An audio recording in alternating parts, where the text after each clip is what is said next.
Gunpowder Studios has a title that I've been looking at, and now I want to tell you about it. Bag of Dungeon 2, The Cursed Forest. This is for 1 to 4 players, ages 7 and up, and should take you between 30 and 120 minutes. From the makers of Bag of Dungeon comes a new adventure. A once beautiful forest has been cursed and poisoned, full of evil creatures. Dare you enter its deadly realm and seek the ancient maiden tree and lift the curse? Brave adventurers, step out of the light and into the dark. A Bag of Dungeon 2, The Cursed Forest, is a tile-laying fantasy adventure game for 1 to 4 players, or an expansion for the original Bag of Dungeon. Build the forest as you go, encounter and do battles with fierce monsters, find weapons, armor, and magic items to aid you, and try not to die.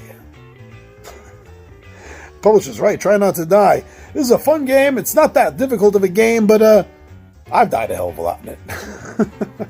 At least the first one. I have not played The Cursed Forest yet, but everything I'm seeing about it, I think I might want to.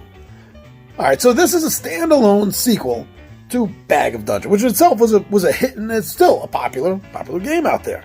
I enjoy it, as I just said, and so, I mean, if you enjoy a game, and a standalone comes out for it, it's usually pretty on the money that you're going to be at least interested, right? And I certainly was.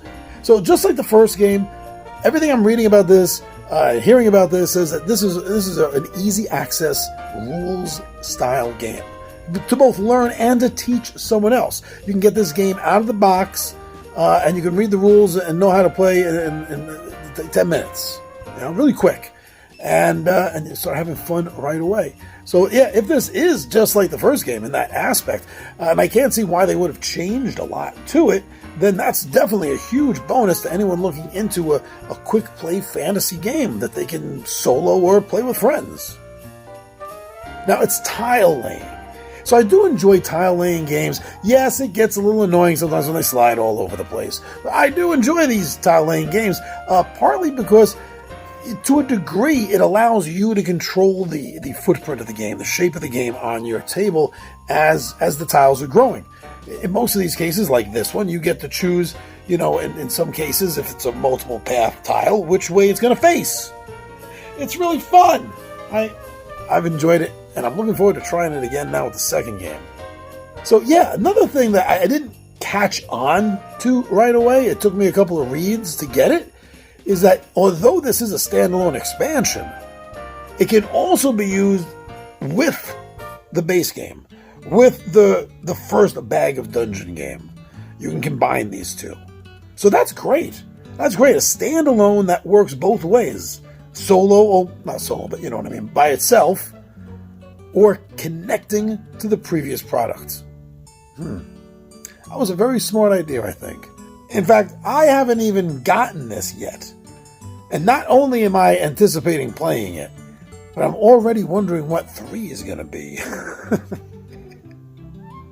Now, this is a small box. That's another thing I liked about the first game, is that it's not a big box. It's a small box, easy to pick up, easy to carry with you, throw it in a bag. You can take it around with you. It's not going to drag you down. It's not going to, you know, pull your shoulder out of its socket. It's not some heavy, big, massive game. But it feels that way. It does have a much bigger feel of fun than you would think something that size. So again, if they replicated that feeling in this second game, like they did in the first, it's totally worth it. There's nothing that I've read or seen that says that it's not going to give me the same experience as the first game. And the experience I got from the original Bag of Dungeon was like a good old-fashioned, basic, you know, going back old school version of Dungeons and Dragons. Some sort of throwback homage to it is the way I felt. So that's something else. If it continues to capture that feeling, that is a huge bonus for this. So, I mean, those are some of the points that I've seen, that I've read, that I've heard, that really stuck out to me. Ultimately, don't listen to any influencers, though, and no matter what they have to say. I honestly think the best way for you to decide if you like a game is find some playthroughs. Watch those. And I don't care whose playthroughs they are. You watch my playthroughs, you watch someone else's playthroughs, as long as you're watching playthroughs with a product that you're interested in. In this case, Bagged Dungeon: The Cursed Forest. Watch some playthroughs of it, and you'll know whether it's something you want to play, own, and share. So go get some more information on Bag of Dungeon 2: The Cursed Forest.